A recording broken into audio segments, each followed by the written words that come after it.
I always get asked how I read so many books each month, and the simple answer is audiobooks.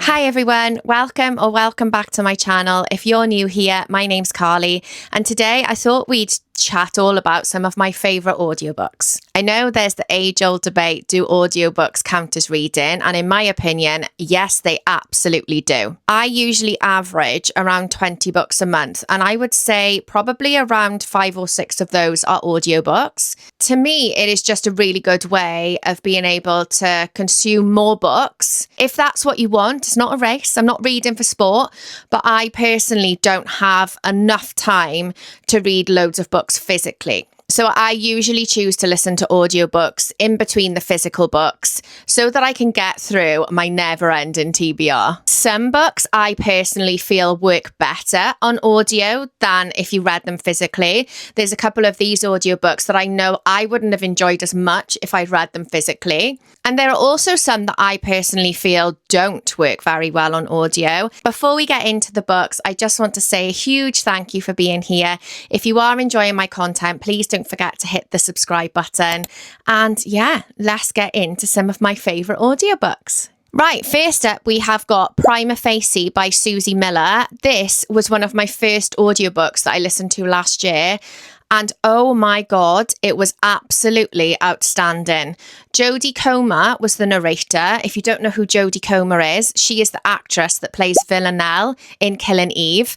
And she was absolutely incredible. And she made this audiobook for me. So this follows the story of Tessa Ensler. She is a reputable barrister from a working class background, and she loves nothing more than the thrill of the courtroom and getting her clients acquitted. However, after a date with a colleague goes horribly wrong, Tessa soon realises that the legal system she has used to her advantage professionally may not actually protect her personally. This is such a powerful book, and I think it works so well on audio because you get the POV of Tessa and her reaction to what she's going through. It's very raw and it's very personal and very intimate.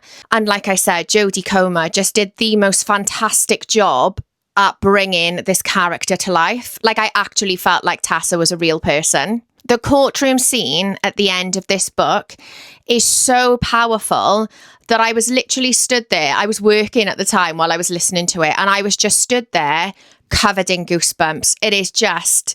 Oh my God, it's just incredible, and I cannot recommend it enough. But what I will say is, please do check trigger warnings before you go into it, because there are some uncomfortable scenes in the book. So yeah, go into it with caution. Next up, we have got 2 books by John Marrs, and they are both available on Kindle Unlimited if you're not really into audiobooks.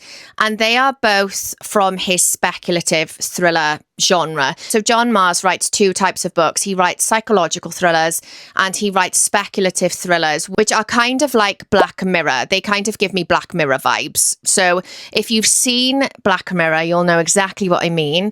And if you haven't seen Black Mirror, then they're kind of like dystopian. I think they actually fall into the sci-fi genre. I'm not really a sci-fi girlie, so I'm not sure how much I would agree with that. But yeah, they're very kind of like near future thrillers, if that makes sense. So they can both be read as standalones, although I think there is a certain order which it is advised to read them in, starting with the 1, just because there's little Easter eggs throughout each book from the previous books, but it really doesn't matter if you'd rather read them as standalones. And both of these books just worked so well because they're quite immersive, in the sense that in each book, you've got like the adverts, like, you know, like a TV advert or a radio advert.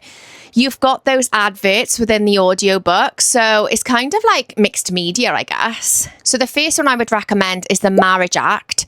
And in this book, we live in a time where the government have passed the Sanctity of Marriage Act, where it is encouraged and rewarded to be married and punished to stay single. And in this book, we follow 4 couples and their day-to-day lives living under the intense scrutiny of the government. And when I say intense scrutiny, I mean they literally have an Alexa-type device in their homes which monitors everything they say. So if their tone of voice is slightly off, it monitors what they say, how they act towards each other, and it will pick up on everything they do and any animosity as well. So the couples will get, they're kind of like strikes. I think they're called levels. So they get leveled up, and once they get to a certain level, they end up with these marriage counsellors that come to the house and can actually insist on living with you to give you advice on your relationship. Honestly, it is absolutely wild and so toxic. Some of these couples just start unraveling because they are so focused on being perfect in order to get these government rewards. Honestly, I had the best time while I was reading this book, although it did make me want to unplug my Alexa. And then the next book I would recommend by John Marrs on audio is The Family Experiment. This is set in the same universe. And in this book, we follow people who can no longer afford to start their own families. So they are given the opportunity for a monthly subscription fee, of course, to raise their own virtual child. So they can build this child from scratch and connect to it via a headset. And honestly, the whole concept is absolutely bonkers. The company behind all of this start a reality TV show where the contestants that take part, we follow them raising their virtual children. And the prize at the end is either to keep their virtual child or risk everything to have a real one. This is another one that honestly, it just blows my mind. And I just love anything like this because it just makes you think. And like I said, both of these books worked so well on audio because of the way it was narrated and you had the mixed media elements. It really brought both books to life. So yeah, if these books are on your radar, then I highly recommend them on audio. Next up, we have got one that I have previously mentioned quite a few times on this channel, Butcher and Blackbeard by Bryn Weaver. And honestly, I cannot recommend the audiobook for this enough. This book is kind of like a dark romantic comedy thriller, I guess. And honestly, it is so completely unhinged. I had the best time while I was listening to the audio of it. I won't go into too much detail because I have mentioned it quite a few times on a few of my other videos, but it basically follows the story of Sloane and Rowan, two serial killers who fall for each other whilst hunting other serial killers. So as you can imagine, it is just an absolute gore fest. But I don't know, I just think both narrators did such a fantastic job of bringing the characters and the story to life. The narrator for Rowan, oh my God, he was absolutely dreamy. His Irish accent, yeah, I just couldn't get enough. So this is another one that if this book is on your radar, then you absolutely have to do it on audio. Next up, we have got The Watchers by A.M. Shine. And when I listened to this on audio last year on Audible, it was actually in the Audible Plus catalogue, so it was free to listen to. So this is kind of like a folk horror, and it has the most creepy and eerie forest setting. It's actually been made into a film as well, and I really enjoyed the film. So this forest in the book isn't on any map, and anytime cars try to drive through it, they break down, like all of their electrics fail. And I mean, that's not a good sign, is it? So we've got our main character, Mina.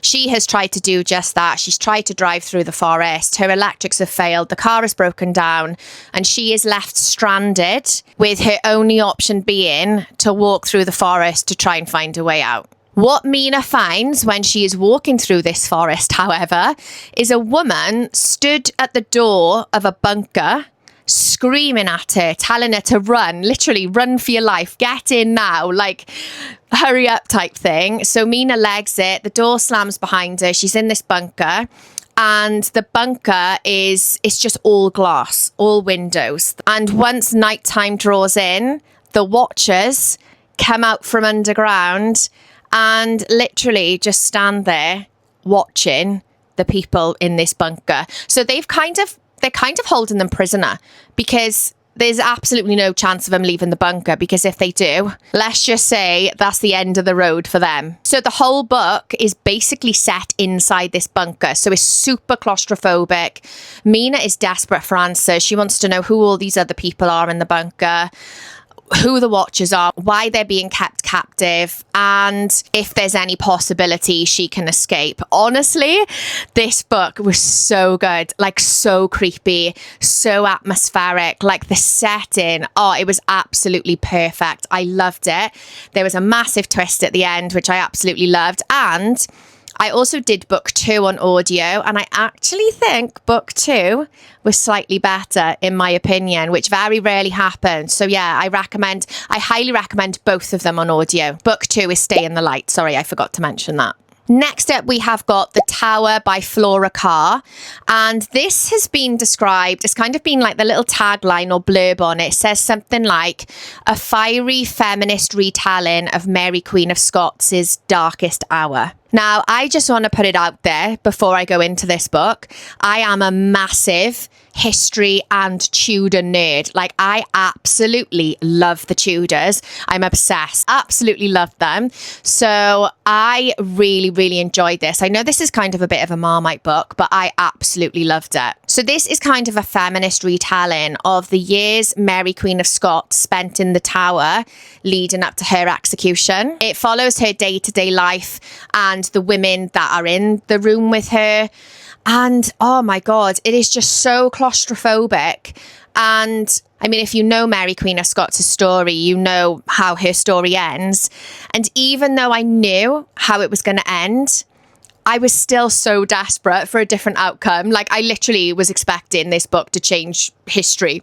I think the narrator of this audiobook did an incredible job of bringing the characters to life, the accent she used as well, because I think even though I knew Mary Queen of Scots had a French accent, I didn't really think of it that much until I listened to this audiobook, and honestly, I cannot recommend it enough. Next up, we have got one of the most underrated, not just audiobooks, but books in general, I think I've ever read, The Life We Bury by Alan Eskins. This was another one that at the time I listened to it was on the Audible Plus catalogue, so it was free at the time. And it was just one, you know, when you just pick them at random, you just think, oh, you know, I'll just give that one a go. And honestly, it ended up being so good. It follows the story of a college student called Joe Talbot, and part of his assignment is that he must interview a stranger and write a biography about them. Joe heads to a nearby nursing home where he meets and interviews Carl Iverson, who is a dying Vietnam veteran that's also been convicted of rape and murder. Carl has just months left to live, and during these interviews, Joe finds it really difficult to understand how a war hero like him could end up committing the most horrific crimes. Joe starts digging deeper into Carl's conviction. This is a huge race against time. There's danger. Honestly, I literally had the worst anxiety while I was reading this book. I was so invested in Joe's character and in Carl's story.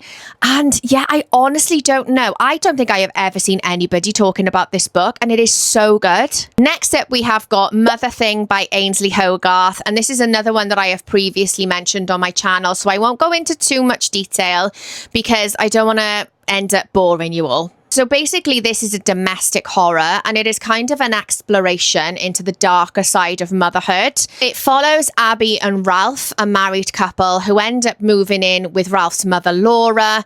Laura is depressed. She ends up taking her life, and both Abby and Ralph are haunted by Laura in completely different ways. Abby starts unraveling. So we get a lot of Abby's internal monologue, and honestly, some of the things she says are absolutely hilarious. And I just loved the dark humour. It was completely unhinged, and I just had a fantastic time while I was listening to it. Next up, I just want to give a brief mention to 3 Michael Wood books that I absolutely loved. I don't want this video to end up being like about a week long, so I will just briefly mention them. But I absolutely loved loved chapter 1, Maybe Tomorrow, and The Seventh Victim. They were all solid reads for me. Maybe Tomorrow, I actually gave 5 stars to. It was so sad. I cried at the end, and it's a thriller book. But yeah, highly recommend all of those. And when I listened to them, I'm sure these were on the Audible Plus catalogue as well, so they were free. They may not be now, but it's always worth checking. Next up, we have got Geneva by Richard Armitage. And this one was actually narrated by Richard Armitage, and it was also narrated by Nicola Walker, which, oh my God, I absolutely love both of these. I have seen quite a few TV programmes with them in. Richard Armitage has actually been in a lot of Harlan Coben Netflix adaptations. Why can't I speak? So the tagline on this book says something like, she can't trust anyone, not even herself. And it follows the story of Sarah Collier. She has it all. She has a successful scientific career, and she has a husband that absolutely dotes on her.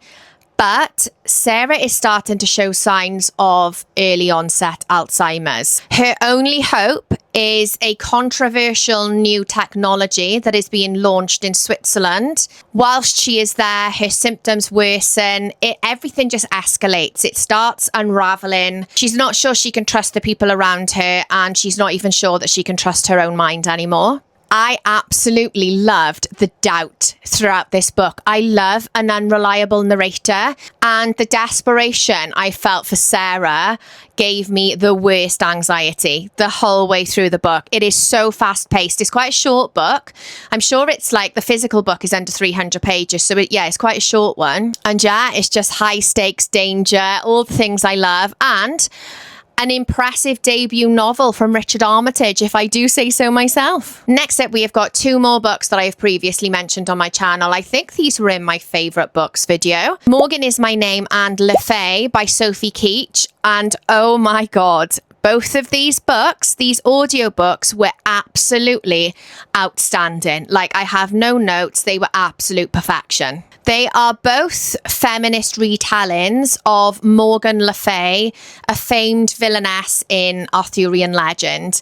And honestly, oh God, I just love these books so much. Both of these are so underrated. I honestly don't know why these haven't gone viral yet. They are incredible. Sophie Keech is a Welsh author as well, which I absolutely love, being a Welshie myself. So much happens in both of these books that I'd be here all day trying to tell you about them, but it is basically got magic, female rage. It's just got it all. It's got all the things that I absolutely love. And again, I'm sure both of these were free on the Audible Plus catalogue when I listened to them. If you take just one recommendation for this video, then definitely give these ones a go, because they're honestly incredible. Next up, we have got The Vanishing of Margaret Small by Neil Alexander. This one is actually on Kindle Unlimited if you would rather read it physically. Or not physically, on your Kindle, you know what I mean. This is another one that I went into with absolutely zero expectations, and it ended up being a 5-star. It was incredible, and it worked so well on audio. So in this book, we follow Margaret. She is obsessed with Cilla Black, and she is trying to solve the mystery of who is sending her money in the post. And while she is trying to solve this mystery, we end up going back through Margaret's memories to a time where she was vanished to a live-in kind of long stay institution for children with learning disabilities. I absolutely loved Margaret as a character. She captured my whole heart instantly. Do you know what? This is actually an uncomfortable read/listen at times, because some of her memories of her time in this long stay institution, oh God, they were absolutely brutal and so sad. And it actually made me really sad to think that these places did actually used to exist. I don't even know if I'm selling it to you very well, but I absolutely loved it. And it was something different to my usual genre that I would pick. Next up, we have got another one I've previously mentioned on my channel, The Last List of Mabel Beaumont by Laura Pearson. And this is another one that's available on Kindle Unlimited if you'd rather read it on your Kindle. So this follows the story of Mabel. Her husband, Arthur, has recently passed away. Arthur absolutely loved a list. And before he died, he left Mabel one last list On this list, all it says is find D. Now, Mabel is pretty sure she knows what this means. She thinks that Arthur's last wish was for her to find her long-lost friend Dot, who she hasn't seen for 60 years. But being in her 80s, Mabel is going to need some help. And so begins the most wonderful story of unlikely friendships, found family. It is just so heartwarming and it's bloody lush. I've got goosebumps just thinking about it. It is just such a lovely book. It's all about second chances, what could have been, and how it's never too late to find happiness again. It is beautifully written. The narrator was incredible. Mabel is just such a lovable character. Like, I just adored her straight away, and I was so desperate at the end of each chapter. I was desperate for her to find Dot, and this is another one that is completely out of genre. I don't even know what genre it would be put in, to be honest, but if you just want a kind of feel-good book that will tear your heart out and make you cry, then I highly recommend this one. Next up, we have got The Women by Kristin Hannah, and this one is actually narrated by Julia Whelan. I don't know how you say her surname, but she is one of my favourite audiobook narrators. Like, whenever I see her name as the audiobook narrator, it's an instant listen for me. I have previously mentioned this book on my channel, so I won't go into too much detail, but basically it is set in 1965 and it follows the story of Frankie, who impulsively signs up to be an army nurse. She ends up being sent to Vietnam. She is completely out of her depth. She is inexperienced, overwhelmed, and the first half of the book is it follows Frankie's time during the Vietnam War. So, some of the scenes in this book, the surgical scenes, they are very graphic and quite shocking, to be honest. I think the combination of Kristin Hannah's writing and Julia Whelan's narration, oh my God, it was so vivid. It just brought the whole story to life. Like, even the helicopter sounds, she did that so well. I literally felt like I was there in Vietnam. And then in the second half of the book, we follow Frankie after she returns home from Vietnam. She expects a hero's welcome because she's been to war. But as a woman, that is far from what she receives. And it's all about how she faces life coming back from war. It's all about girlhood and friendship and how women in war were kind of like these invisible heroes. My review on Goodreads literally said something like, the easiest 5 stars I have ever given. I am a mess. I literally finished this audiobook. I had my headphones on and tears were streaming down my face. It is absolutely incredible. And that leads me on to my next audiobook recommendation, which is The Nightingale by Kristin Hannah. I actually think in general, Kristin Hannah's books just work so well on audio. I've done another one of hers, The Great Alone, which isn't actually in this video because I didn't just want it to be a Kristin Hannah recommendation video, but that one was really good as well. They're just very vivid and atmospheric and really immersive. So I just highly recommend Kristin Hannah's books on audio, basically. So in The Nightingale, we follow the story of what it was like to be a woman during World War II. It follows the story of 2 sisters, Vianne and Isabel, and their dangerous paths. They're completely different, but equally dangerous paths towards survival and freedom during a time where Nazis were occupying Paris. So it's set in Paris. I don't know if I said that already. This is another one where some of the scenes in this made me feel so uncomfortable.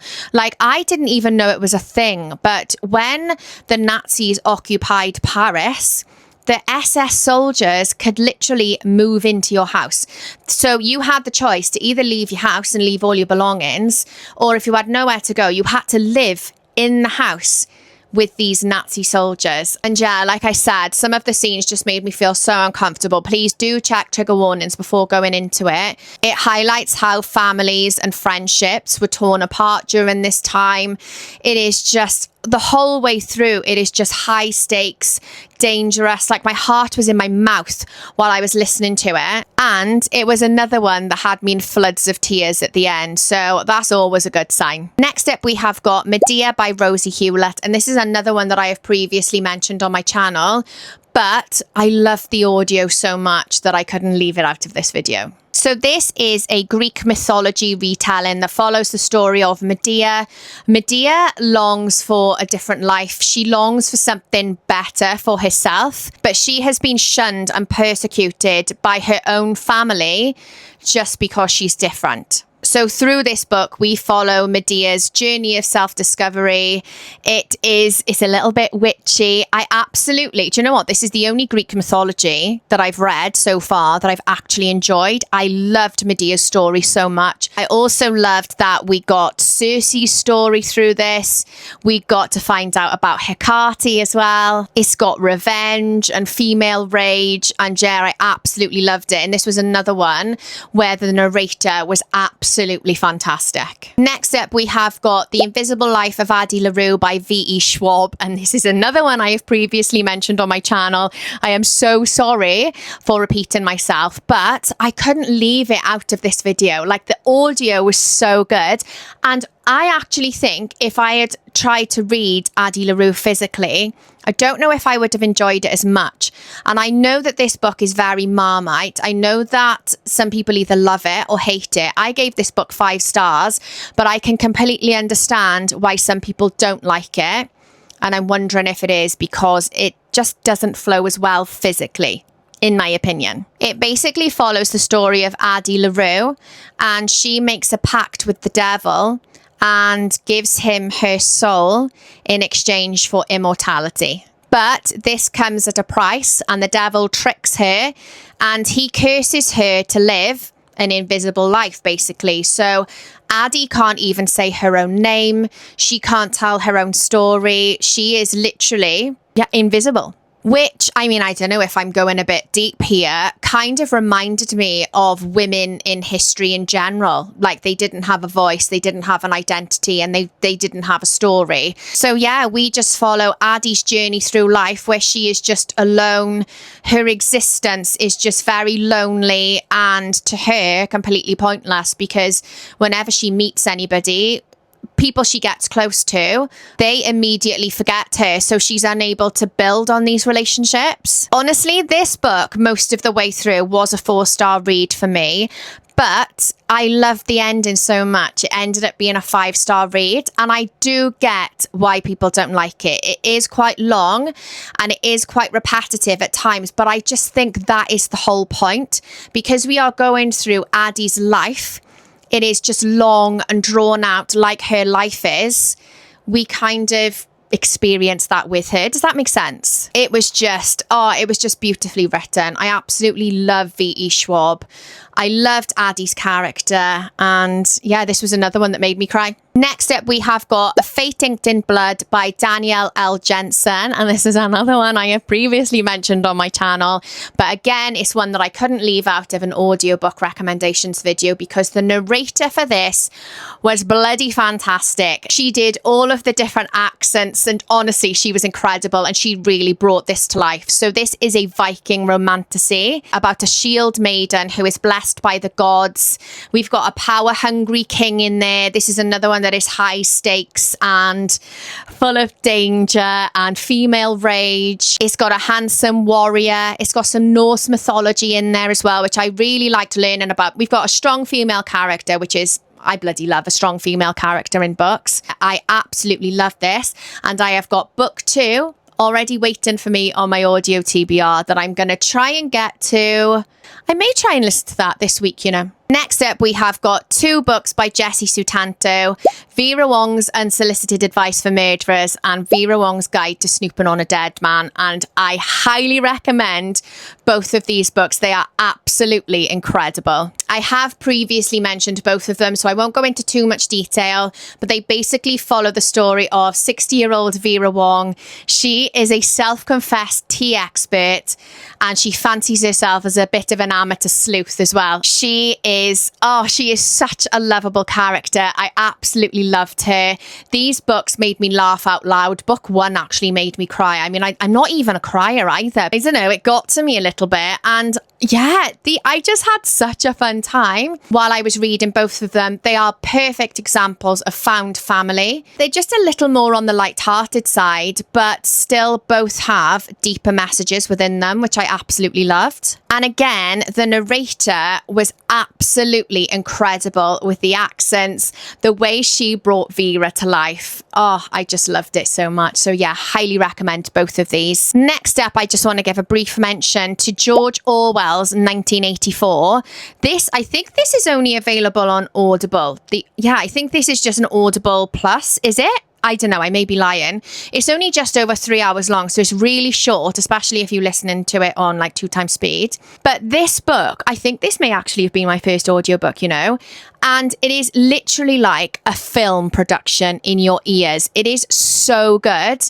And it is actually quite terrifying when you realise that George Orwell wrote it such a long time ago, and it is a scarily accurate representation of society and how it is now. So yeah, I highly recommend that one. And last but not least, we have got I'm Glad My Mom Died by Jeanette McCurdy. So this is actually a non-fiction book. I very rarely read non-fiction books. It is a heartbreaking memoir of the life of Jeanette McCurdy, who was the star of iCarly and a Nickelodeon child actor that went into the industry at just 6 years old. If I'm being honest, this was quite difficult to listen to at times, and I would suggest you go into it with caution and check trigger warnings first, because there are some dark topics explored within this book. But oh God, I absolutely loved it. What an incredible woman Jeanette McCurdy is. It follows her struggles as a child actor. It follows the toxic diet culture that she faced. It also follows her relationship with her extremely narcissistic mother. It is raw and honest, and I don't usually rate non-fiction books, especially memoirs, because I just don't feel like who am I to rate somebody's actual life? Do you know what I mean? But I either would have given this no rating or 5 stars, and this deserves a 5-star rating just because Jeanette McCurdy actually narrates it herself as well, so you actually get her telling her own story firsthand, and it is so well written and so well narrated that I cannot recommend this book enough. So yeah, those are some of my absolute favourite audiobooks that I have listened to over the last year or so. I have got some more I could probably recommend. I'm actually thinking of maybe doing an audiobook TBR, because I have got a massive audio TBR. So I don't know if anybody would be interested in that. Let me know if you are. I mainly listen to my audiobooks through either Audible or BookBeat. I do actually have a link and code in the description below for a free trial for BookBeat. Let me know in the comments if you would recommend any audiobooks for me to add to my never-ending, out of control, completely ridiculous TBR, because I am always looking for audiobook recommendations. I really, really hope you enjoyed this video. I hope you got some recommendations from it. If you did enjoy, please don't forget to hit the like and subscribe button. It really means the absolute world to me, and it really helps push my content out as a fairly new channel. So yeah, that is it for me for now, and I'll catch you all next time.